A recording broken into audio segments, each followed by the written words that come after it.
Jadi hari ini cukup berbahagia kesempatan bagi saya bisa sharing Dharma di ruangan ini, di tempat yang baik, waktu yang tepat, dan kondisi yang mendukung. Sebagai warga, tentunya Bapak Ibu di sini merasa berbahagia karena tidak semua tempat, tidak semua wihara bisa kedatangan badai yang bisa hadir. Dan hari ini di wihara ini Bapak Ibu kedatangan badai Badra Bodhidera, dan saya juga ikut serta hadir di Palembang. Siang ini kebetulan sedang di sini.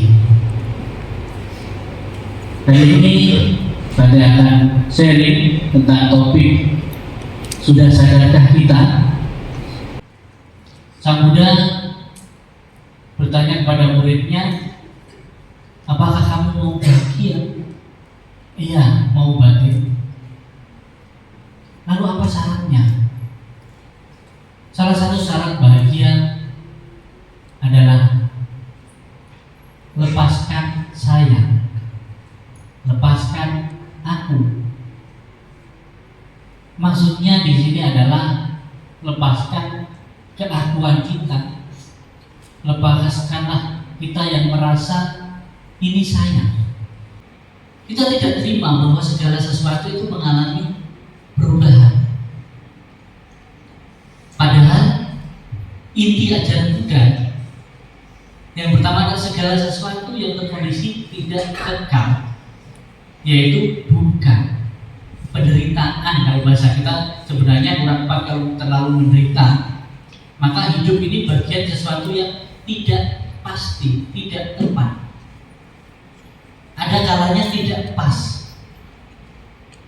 Coba kalau kita bayangkan Bapak Ibu, siapa lagi selain Sang Buddha yang kasih tahu sama muridnya, pengikutnya bahwa hidupmu memang bagian dari duka.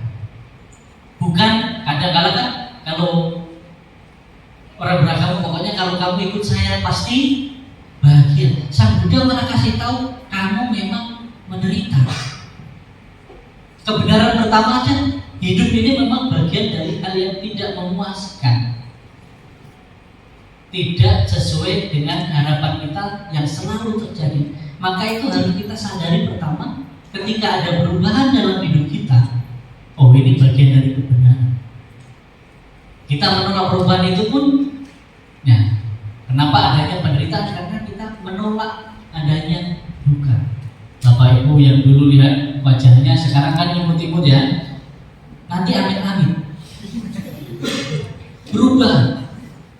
Kita berkaca, kita nggak terima, jadinya kita menderita. Semakin lama perubahan dalam hidup kita yang awalnya menyenangkan, yang awalnya oh saya nggak makan pun kalau lihat kamu sudah kenyang. Kalau udah tua lihatnya muntah. Ini aja udah perubahan. Kalau kita nggak bisa menerima perubahan di situ, maka yang ada duka. Perubahan itu duka. Itu harus sadar. Sudah sadar belum Bapak Ibu? Sambil nonton TV hari Minggu lagi. Nah, tapi karena kita menyadari bisa menerima, salah satunya Bapak Ibu duduk dari tadi bisa menerima, maka tetap bisa duduk di sini. Harapannya oh sampai sana nanti pokoknya tempatnya enak dan sebagainya. Pas di sini duduk sampainya, waduh ketemu ini orang yang nggak saya sukai. Dari tadi mau pergi, nggak enak sama Bandit Budi. Enggak, di sini rasanya kok panas. Oke, sadari. Terima, sadari, lepaskan. Terima, sadari, lepaskan.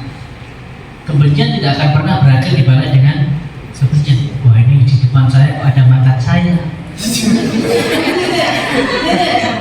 Datangnya sama pasangan baru lagi.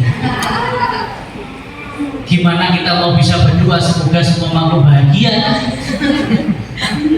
Itu saja kalau kita tidak bisa menerima, putar balik, pulang di rumah nangis. Nggak bisa terima kondisi yang ada sebagaimana adanya. Itu aja kadang-kadang kita menderita yang kita sengaja adalah merawat dendam benci, merawat tidak bisa melepas masa lalu, kita terlalu mengkhawatirkan masa depan, kita merusak masa sekarang di sini saat ini. Maka kita harus benar-benar bisa menyimpan masa lalu. Memang tidak bisa dilupakan, tetapi kita bisa fokus hidup sekarang di sini saat ini. Kita mungkin tidak bisa benar-benar tidak mengkhawatirkan masa depan, tapi kita cukup tahu, tetapi kita harus tempat dari sekarang di sini saat ini. Lepaskan masa lalu, hanya persiapkan masa depan, jangan dikhawatirkan, dan tambah satu, masa bodoh. Kadang-kala Bapak Ibu kita menderita karena sering tidak enakan sama orang. Kita berbuat baik, kita membantu, ketika orang nggak suka sama kita, kita malah berhenti. Ada yang seperti itu? Ada. Ada? Ada. Maka saya ingin katakan, ketika kebaikan dan kepedulian kita tidak dihargai orang lain, disitulah kita harus sadar bahwa kita belajar tentang ketulusan hati. Rugi Bapak Ibu ketika kita melakukan kebaikan, kebajikan, dan ada orang yang tidak suka, kita berhenti. Rugi. Justru kita gagal di situ. Maka kita harus terus. Ketika kebaikan dan kepedulian kita tidak dihargai orang lain, sadar bahwa kebaikan dan kepedulian kita akan sangat berharga bagi diri kita sendiri di kemudian hari. Karena kita tidak perlu bahagia dari ucapan terima kasih orang, tidak perlu bahagia dari penghormatan orang, penghargaan orang, tapi kebahagiaan ketika kita melakukan kebaikan, kebajikan, langsung ciptakan di dalam diri kita sendiri. Ketika kebahagiaan dari kebaikan kita, pelayanan kita, pengabdian kita harapkan dari orang lain, maka yang ada kita kecewa. Ketika kita berbuat baik, kita hanya mengharapkan kebaikan dari orang itu, maka yang ada kecewa. Namanya kita kan melatih memberi. Memberi itu kita belajar melepas dan tidak mengharap kembali. Makanya memberi, ada lagunya itu, bagai sang surya. Nah, lupa saya. Itu ada di sini. Bahwa kita sebagai umat Buddha, kita namanya memberi, kita belajar melepas sedikit yang kita anggap milik kita, yang sebenarnya tidak ada benar-benar milik kita, Bapak Ibu. Jadi kita memberi berdana itu sebenarnya kita belajar melepas apa yang kita anggap ini punyaku, ini milikku. Semakin Bapak Ibu banyak memberi, semakin berbagi sedikit apa yang kita anggap milik kita, itu sudah membantu kita belajar kerelaan, melepas apa yang kita miliki. Tapi semakin kita gigih, semakin kita pelit, ingat Bapak, semakin banyak barang yang akan menjadi keterikatan di dalam diri kita yang harus kita nanti lepas. Maka kebahagiaan orang itu adalah ketika dia bisa melepas. Bahkan kebahagiaan orang ketika tidak perlu memiliki yang sebenarnya tidak perlu dimiliki. Ingat Bapak Ibu, setiap harinya Bapak Ibu mencari sesuatu, segala sesuatu benar-benar yang Anda perlukan atau yang Anda inginkan. Yang kita inginkan, yang kita perlukan nggak sebanyak keinginan kita, tetapi kita ingin seperti yang dicapai orang lain. Maka kebahagiaan tidak akan muncul ketika kita ingin lebih baik dari orang lain, kita ingin lebih kaya dari orang lain, kita ingin berhasil dari orang lain. Tetapi seharusnya kita harus lebih baik dari diri kita sendiri sebelumnya. Kita harus lebih berhasil dari diri kita sebelumnya, bukan dari orang lain. Karena kalau tataran kita orang lain, maka tidak akan pernah ada habisnya. Ibaratkan kita itu minum, ketika kita dahaga, kita minum air garam. Maka tidak akan pernah menyelesaikan dahaga kita, malah justru semakin kita itu ingin minum terus. Disitulah keinginan yang berlebihan yang sebenarnya tidak benar-benar kita perlukan. Karena penderitaan itu kadang-kadang terlalu banyak yang kita miliki, tetapi kita tidak benar-benar bisa menggunakan dengan baik. Itu apapun itu.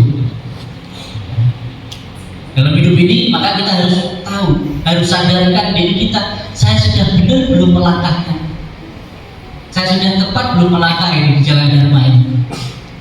Jangan-jangan seolah-olah kita melangkah, tapi ternyata kita hidup dalam sejarah.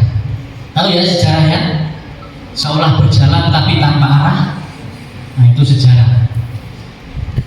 Kadang-kadang kita seolah berjalan tapi nggak tahu arah kita kemana. Maka kunci kebahagiaan yang pertama dan utama, kenali diri kita. Apa sih yang sebenarnya saya perlukan? Dan apa yang selama ini ternyata hanya keinginan saya, hanya keakuan saya. Maka hal itu harus kita sadarkan diri kita. Dan ketika kita melakukan dengan baik, kondisi kehidupan kita berubah, kita menyadari itu. Kemudian kebenaran yang kedua yang sering kita tentang adalah bahwa segala emosi, segala kebencian, segala iri hati itu menyakitkan. Maka kita masih merawat itu. Padahal kita umat Buddha kan identik yang diajarkan adalah cinta kasih. Maka kalau kita udah dikasih baru cinta. Ya Bapak Ibu teman-teman, namanya kita cinta kasih. Kalau udah dikasih baru cinta. Lah kita belum ngasih apa-apa tapi mengharapkan kasih cinta dari orang lain. Kita belum melakukan kebajikan tapi kita mengharapkan bahagia. Cinta kasih dari mana? Maka cinta kasih. Kalau kita mau dicintai orang, kasih sesuatu, lakukan sesuatu kepada orang lain. Maka kita akan mendapatkan hal yang memang seharusnya kita dapatkan. Tapi jangan gantungkan kebahagiaan kita pada orang lain. Karena itu kita yang benar-benar bisa menciptakannya. Bahwa kita sering menganggap hidup ini kok gak adil ya, kok karma kayaknya gak sesuai ya. Dengan kita ini sering saya sampaikan, berapa kali saya sampaikan, karena fenomena di masyarakat. Bahkan kita sebagai umat Buddha saat ini sering Bante, kenapa ya saya sering berbuat baik, saya sering wihara, saya sering berdana, mengabdi jadi romo wanita lagi, jadi pengurus wihara lagi, pengurus yayasan lagi, pengurus organisasi lagi. Tapi kenapa Bante? Kok kehidupan saya justru di keluarga saya nggak harmonis, bisnis saya kok malah makin menurun, kondisi kehidupan saya kok sulit. Tapi Bante, tetangga saya yang nggak pernah pemilihan, nggak pernah berbuat baik, nggak pernah berdana, boro-boro menjalankan silat, tapi kok malah usahanya makin maju, kok keluarganya makin bahagia, kok dia malah terlihat semakin sukses. Coba, ada yang pernah berpikir seperti itu Bapak Ibu? Angkat tangan. Nah, nggak usah terlalu jujur kan ya. Kenapa? Kita sering kenapa Bante? Kenapa? Kenapa kita tidak membalikkan, kita menyadarkan diri kita dengan berkata, untung saya sering benar, untung saya sering berbuat baik, untung saya mengabdikan diri saya. Kalau enggak, mungkin kehidupan saya saat ini lebih berantakan, lebih rusak, lebih hancur. Kita nggak pernah kan menyadari hal itu. Sama halnya seperti pas kita naik mobil, misalnya nabrak. Tapi kita tadi pakai sabuk pengaman, kita nabrak, mungkin terbentur. Nah, kita ada berdarah. Terus kita bilang, percuma lah Bante, saya naik mobil sudah pakai sabuk pengaman, pas nabrak tuh masih terluka. Kita nggak pernah balik. Untung saya sudah pakai sabuk pengaman, hanya terluka. Kalau enggak, mungkin saya udah terkubur. Kan kita jarang kan menyadari hal itu. Kita seringnya kenapa. Seharusnya kenapa, bukan kenapa ini terjadi sama saya, tapi balik lagi, ada apa ya dengan diri saya? Ada yang salah apa? Maka kita akan memperbaiki. Jadi sering sadarkanlah diri kita bertanya kepada diri kita sendiri, apa yang perlu? Maka kalau di dalam Dharma, Sang Buddha menyampaikan yang perlu kita pikirkan adalah apa yang sudah dan apa yang belum kita kerjakan, bukan apa yang sudah atau belum dikerjakan oleh orang lain. Kalau kita belum bahagia, lihat dalam diri kita apa yang sudah dan belum kita kerjakan, bukan melihat orang lain yang kita bantu, yang sudah mereka kasih ke kita atau yang belum dikasih ke kita, karena itu nggak akan menjawab. Maka sadar itu perlu, sadar diri itu perlu. Kalau enggak, kita sering menderita karena kita menempatkan ke orang lain, bahkan yang maha ini maha itu.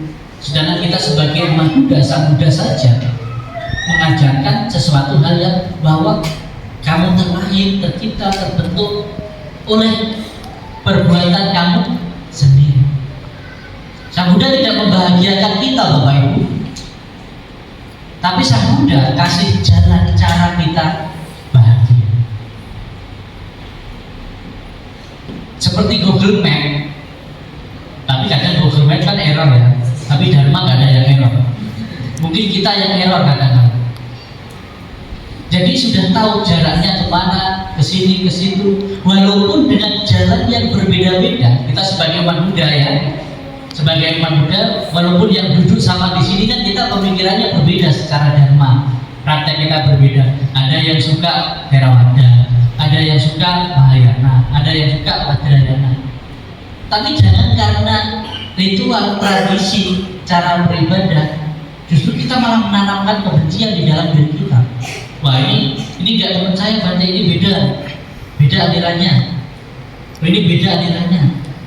Kadang-kadang kita memperrumit cara kita beribadah hanya karena perbedaan. Padahal awalnya juga dari satu, Sang Buddha. Maka mungkin teman-teman sekolah minggu mudah-mudi ada tahu, pernah dengar lagunya sejak dulu sekarang juga nanti tetap sama inti ajaran Buddha, walau beda cara juga bahasa, namun satu tujuan dari mana, berusaha tak berbuat kejahatan. Saya diundang di sini bukan menyanyi ya. Nah, itu bahagia. Jadi Bapak Ibu, sejak dulu, sekarang juga nanti, itu tetap sama sebenarnya inti ajaran Buddha. Walau beda cara kita beribadah, cara kita namaskara aja beda. Namaskara biasa yang Theravada, yang Mahayana tangannya ada di balik, yang Vajrayana harus penyosor terlungkup lagi. Mana yang benar yang salah? Semua benar. Itu hanya cara dan bahasa. Menggunakan bahasa Pali, menggunakan bahasa Mandarin, menggunakan bahasa Indonesia. Kalau Bapak Ibu kan seringnya menggunakan bahasa basi kan? Disitulah bahasa yang berbeda. Kadang-kadang kita mempermasalahkan. Di situ salah satu hal yang membuat kita menderita ketika di wihara itu, apalagi di kalangan Buddhis itu. Kadang-kadang orang yang berpikir seperti itu biasanya mainnya kurang jauh, nggak punya aplikasi Traveloka itu. Bapak Ibu kalau keliling, saya keliling dari Sabang lah sampai Merauke, itu di setiap wihara berbeda-beda. Kalau Bapak Ibu ke Medan, ada kebaktiannya yang bahasa Pali ada, Mandarin ada, bahasa Tamil India itu ada, pakai bahasa Tamil, bahasa Dia itu pakai alat musik lagi, pakai gendang-gendangnya itu. Udang itu lah. Untuk nggak penari latar gitu ya. Yang umat Buddha Karo, orang Batak Buddhis Karo menggunakan bahasa Karo. Kalau di Jawa Tengah menggunakan bahasa Jawa. Maka ingat pesan Sang Buddha pada para muridnya, wahai para biku, ajarkanlah dhamma dengan tradisi setempat, kebudayaan setempat, bahasa setempat yang mudah dipahami agar tidak salah paham. Ini sering terjadi sama diri. Maka kita harus sadarkan diri kita bahwa perbedaan itu pun ada. Setiap kisah para pemuka agama, para pendiri agama itu ada. Ketika ada Buddha, kenapa ada Dewa datang? Di Kristen juga begitu, di Islam juga begitu. Selalu ada peran-peran antagonisnya kan. Di wihara tuh gitu Bapak Ibu. Kalau nggak ada peran antagonis, nggak asik gitu. Sadar. Ketika kita nggak sadar, kita sulit bahagia, bahkan kita menolak bahagia. Ada satu hal yang satu cerita. Ini adalah ada seorang cowok, umurnya itu kira-kira belum 40 tapi udah lewat 30. Itu kalau dibilang muda ya sudah lewat lah ya. Kalau dibilang tua belum. Apa itu kira-kira kalau bahasa Palembangnya apa itu? Wong kita galau ya. Emang dia galau aja gitu. Datang ke wihara.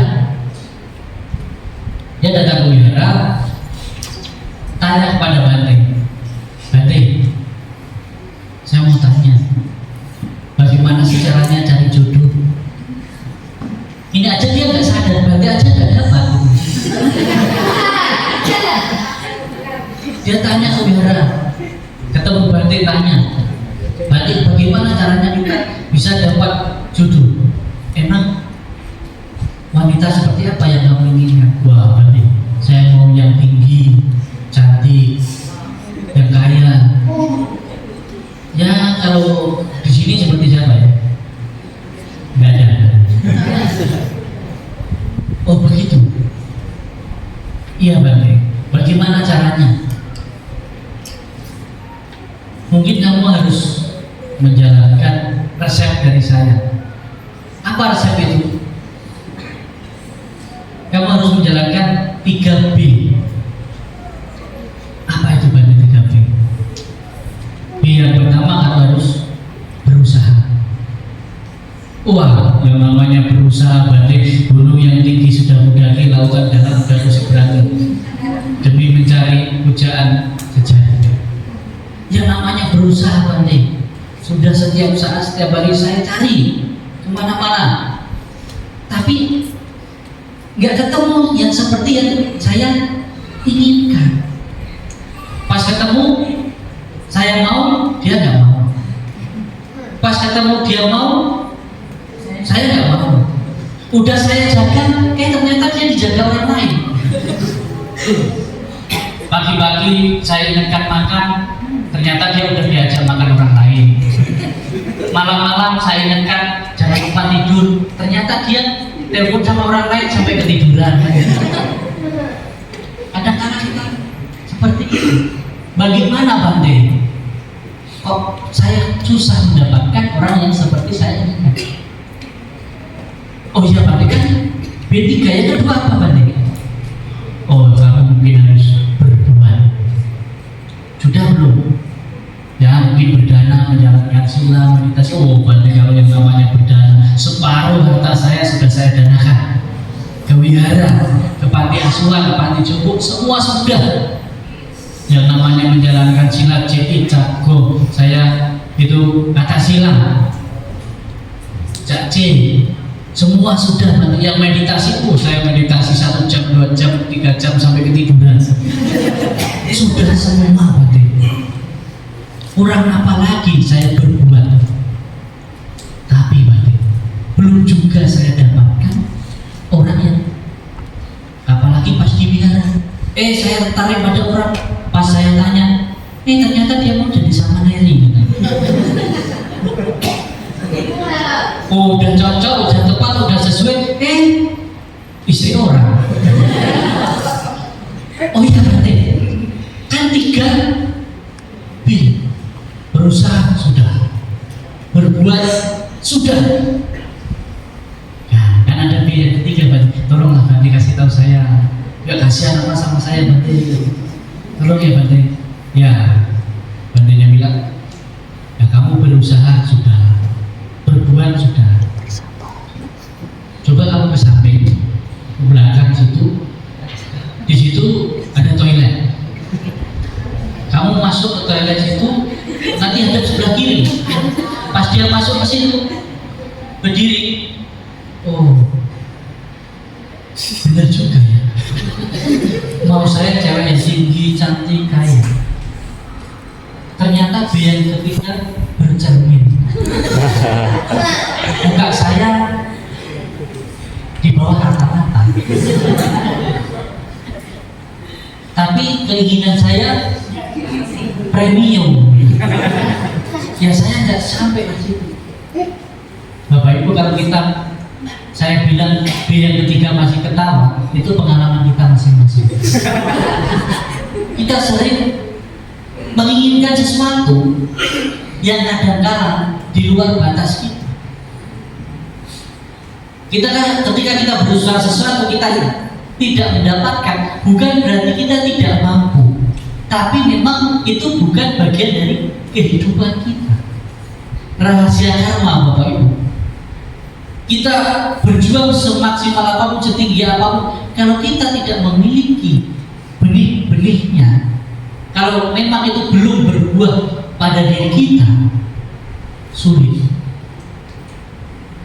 Tapi apa yang terjadi kalau itu memang buah dari karma kita tolak sebesar apapun, itu akan tetap terjadi. Jadi Bapak Ibu, kebajikan, moralitas, bijaksanaan yang kita praktekkan saat ini,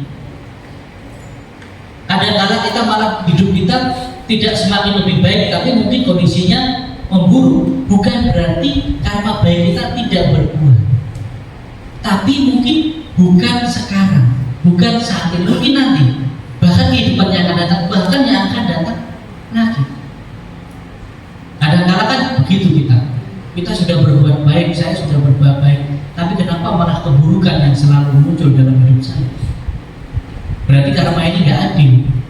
Tidak.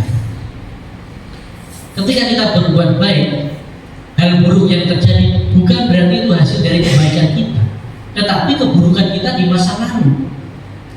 Dan yang kita tidak sadari, berbuahnya sebenarnya sudah lebih kecil dibanding kita tidak melakukan kebajikan. Misalnya pas kita minum, wah ini kok kopinya pahit sekali, padahal sudah dikasih gula. Selain dasarnya kopi itu pahit, kalau belum dikasih malah lebih pahit. Sama kehidupan kita, sepahit apapun kehidupan kita Bapak Ibu, ketika ada kebajikan, kebaikan yang kita lakukan, sebenarnya sudah lebih manis. Kalau kurang, nah lihat di sini. Jangan terlalu lama ya, diabetes nanti. Kadang-kadang kita seperti itu. Dan ingat Bapak Ibu, saya ingat pesan pendidikan Bante Sinadamu waktu itu. Jadi dalam hidup ini kita mustahil terbang tanpa cuaca buruk. Terbang misalnya naik pesawat, mustahil tanpa cuaca buruk. Mustahil kita berlayar naik kapal itu tanpa ombak dan gelombang. Mustahil kita jalan tanpa batu sandungan. Maka jalanilah hidup ini dengan hati dan hati-hati, agar tidak melukai hati orang lain dan tidak melukai hati kita sendiri. Dan kita ketika berkebajikan, kita harus dengan hati yang tulus. Tulus saja, pelan-pelan saja, ya kan? Kamu yang gak tulus kok mau cepet-cepet? Ya tulus kan pelan-pelan saja. Memang bagus suara dia sih. Tulus saja, pelan-pelan saja. Kita yang masih ada pamrih, ketika berbuat baik kok hasilnya mau cepat-cepat gitu. Nah ini kita harus sadar bahwa karma itu berproses, harus kita mengkondisikan sekarang di sini saat ini. Kesadaran adalah salah satu cara kita menghadapi segala sesuatu yang akan muncul di dalam kehidupan kita, Bapak Ibu. Tantangan dan rintangan. Dan rahasianya dalam hidup ini sebenarnya Bapak Ibu nggak ada yang namanya masalah. Yang ada hanyalah tantangan dan rintangan. Life is a game. Hidup ini seperti sebuah permainan game. Ada yang sini main game? Ada. Ada yang main game? Sebagian besar ya. Ibu-ibu biasa nggak angkat tangan, itu malu itu. Padahal di rumah klik klik klik. Sibuk apa ini main game? Berarti ini tadi baru selesai beli chip. Ayah aja main chip kan. Hidup itu seperti main game. Main game dari satu level ke level selanjutnya. Kan kita harus menghadapi rintangan-rintangan. Kalau kita nggak menghadapi rintangan, nggak selesaikan rintangan itu, bagaimana kita bisa naik level kan? Dan ketika kita udah naik level, di level selanjutnya, makin mudah atau makin sulit? Makin sulit. Dan kalau kita mau naik level lagi, kita selesaikan atau kita berhenti? Selesaikan, naik lagi. Pas naik lagi, lebih sulit lagi. Maka tantangan dan rintangan itu harus kita lalui, harus kita lewati. Maka dalam hidup ini tidak ada tantangan dan rintangan yang tidak bisa diselesaikan. Bahkan melewati adalah cara menyelesaikan. Kalau Bodhisattva Santidewa menyampaikan bahwa tidak ada masalah yang tidak bisa diselesaikan, bahkan melewati masalah dalam cara menyelesaikan. Kadang-kadang kita ketika ada tantangan dan rintangan seolah-olah itu udah jalannya buntu. Wah berarti susah, nggak bisa. Memang susah, tapi bukan berarti tidak bisa. Wah berarti saya mau belajar meditasi susah, sakit semua kakinya, ruangannya nggak enak ini. Memang susah, tapi bukan berarti tidak bisa. Kalau kita hanya bilang susah, kita bilang susah, sulit, ya hidup kita memang susah dan sulit jadinya. Tapi kalau kita bilang memang susah, tapi bukan berarti tidak bisa. Memungkinkan kita akan lebih bisa. Memungkinkan kita untuk berhasil berlatih dharma juga demikian. Bertahap. Kalau di dalam Uposatha Sutta di situ dijelaskan, ibaratkan seperti batu karang yang dihantam oleh ombak berulang-ulang kali. Walaupun batu karang itu sekeras itu, tapi lama-lama semua akan menjadi pasir. Seperti halnya batu yang ditetesi oleh air, tetes-tetes walaupun sekeras itu batu, tapi akan bisa berubah. Begitu juga praktek dharma kita, Bapak Ibu. Wah, badai bilang kebencian tidak boleh dibalas dengan kebencian. Sulit. Memang sulit, tapi bukan berarti tidak bisa. Kalau kita menyadarkan diri kita sadar bahwa memang sulit, tapi bukan berarti tidak bisa. Dari tadi aja Bapak Ibu di sini itu sudah menghadapi kesulitan berulang kali. Sudah berapa kali Bapak Ibu ubah posisi duduk? Beberapa kali. Sakitnya kaki kanan, kaki kiri, ubah lagi. Berapa kali kesulitan yang Bapak Ibu lewati di sini? Tapi bisa kita lewati di situ. Jadi jangan seolah-olah hidup ini kok susah, masalah. Seberat apapun, serumit apapun hidup kita, Bapak Ibu, ada hal kecil yang patut kita syukuri. Ada hal kecil yang patut kita syukuri. Kadang-kala kita membandingkan hidup kita dengan orang lain, maka itulah sebab penderitaan kita. Bapak Ibu sering melihat kehidupan orang lain enak, tapi Bapak Ibu nggak tahu orang lain itu melihat hidup Bapak Ibu juga enak. Bapak Ibu melihat ke depan, oh jadi batik enak ya, romantis, rumah makan gratis. Tapi banyak kadang-kadang melihat hidup bapak ibu, enak ya bisa jalan-jalan ke mall, ke sini, ke situ. Hidup itu kalau dalam bahasa Perancisnya itu sawang sinamang. Tahu ya, itu bahasa Perancis kuno itu. Kita hidup itu saling melihat. Orang lain melihat hidup kita enak, tapi kita melihat hidup orang lain enak.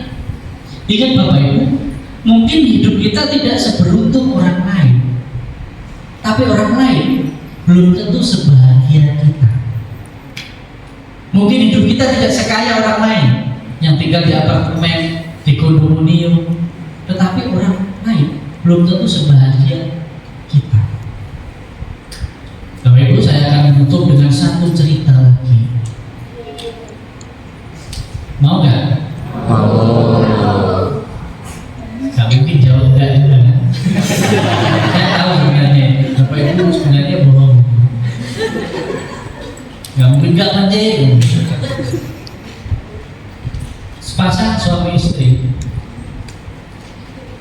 berjalan, yang satu cowok, yang satu cewek. Namanya suami istri.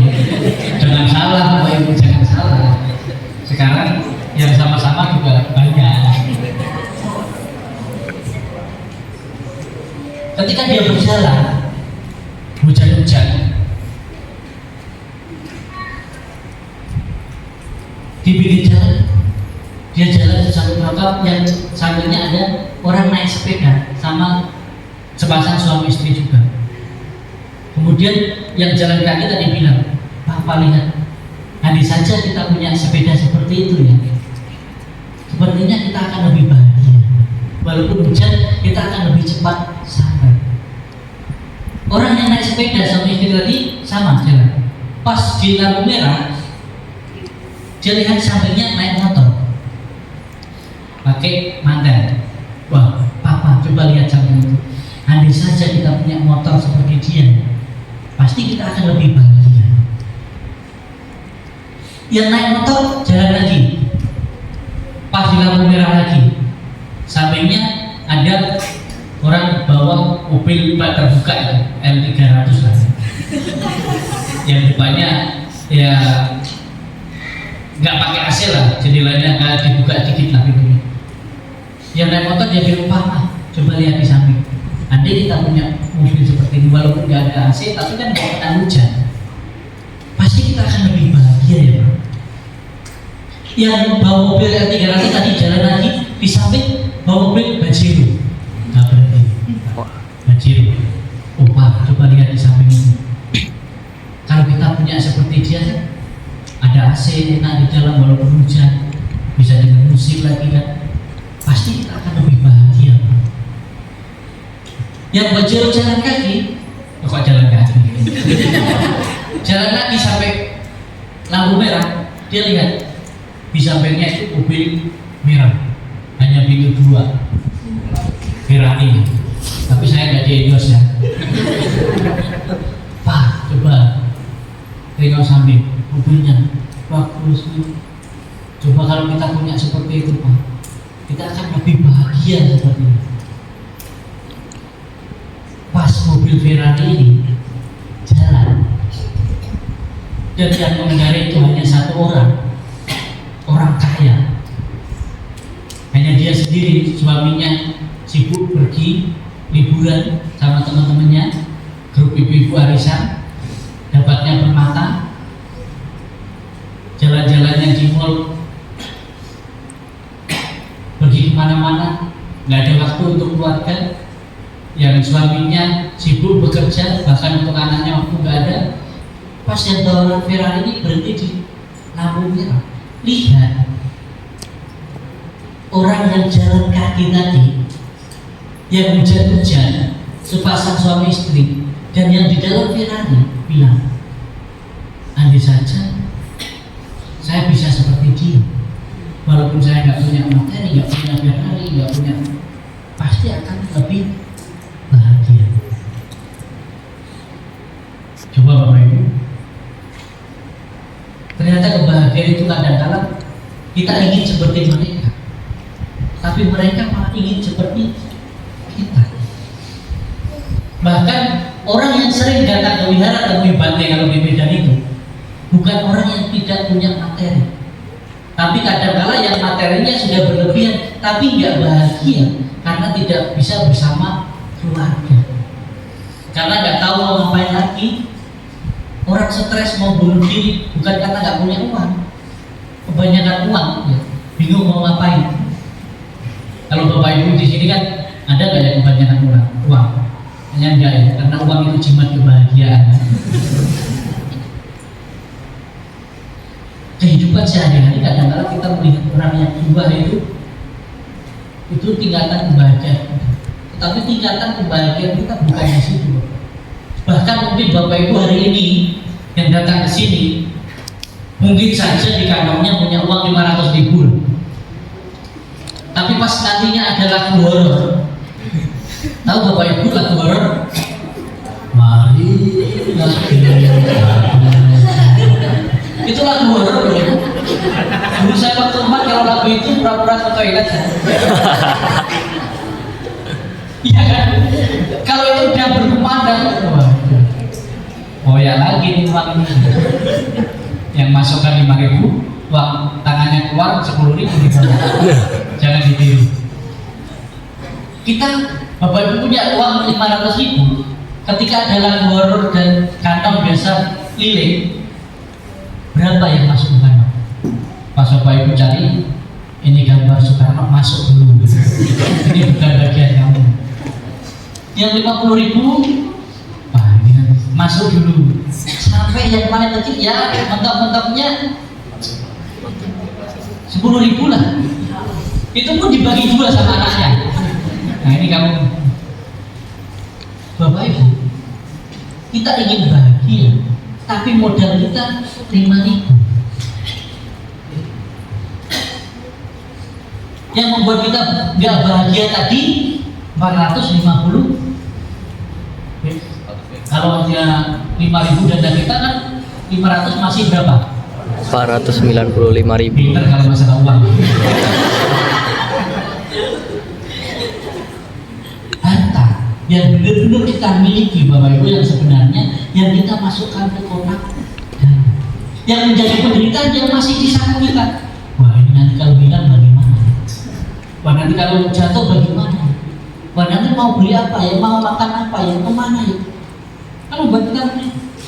Tapi yang membuat kita bahagia hanya 5.000 tadi. Harta yang tidak akan pernah hilang. Kalau di dalam pendidikan Dasuta, harta yang kita timbul dalam sedalam apapun bisa hilang, bisa dirampok, bisa dicuri. Tapi harta kebajikan sampai kapanpun tidak bisa dicuri. Nggak ada itu SMS WA masuk link BCA hadiah. Kalau kamu klik, nah hilang uangmu. Nggak ada.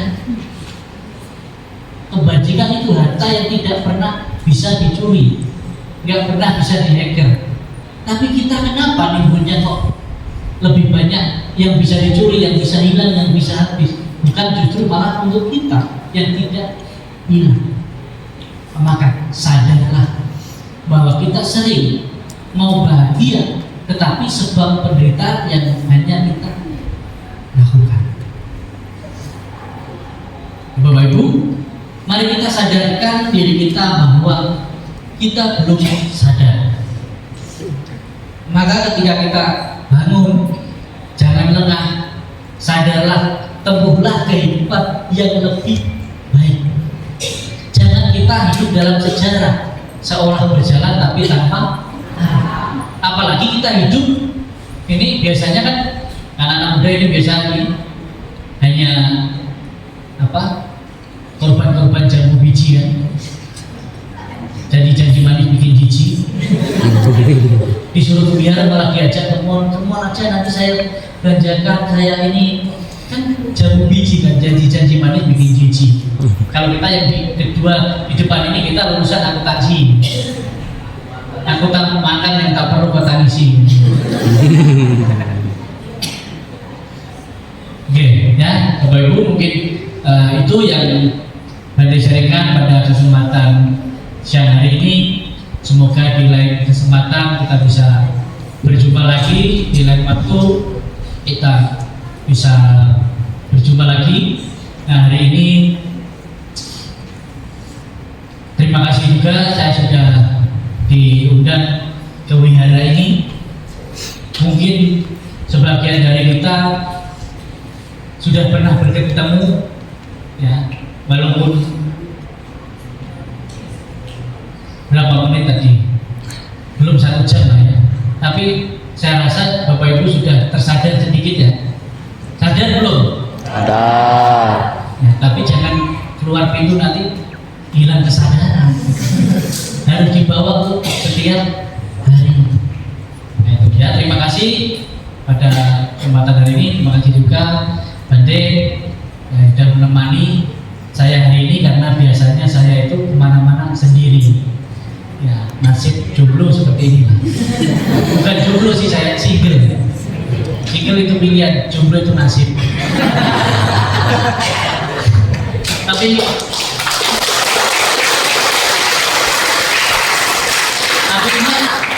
anak-anak muda, bagi kalian yang jomblo itu waktunya wihara. Jadi karena jomblo itu bukan berarti gak laku. Belum ada orang yang beruntung mendapatkanmu aja.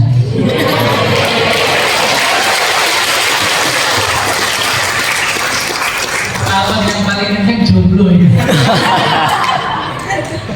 Oke ya, demikian. Terima kasih. Semoga dengan jasa kebajikan yang kita lakukan mendorong kita praktek dhamma di dalam kehidupan sehari-hari hingga realisasi kebebasan. Sabisata werahutu abaya pajahutu anidahutu suki atanam pariharatu. Sabisata bawantu sukitata. Semoga semua makhluk turut berbahagia. Sadu. Namo Samyang Budaya. Namo Budaya. Namo Buddhaya.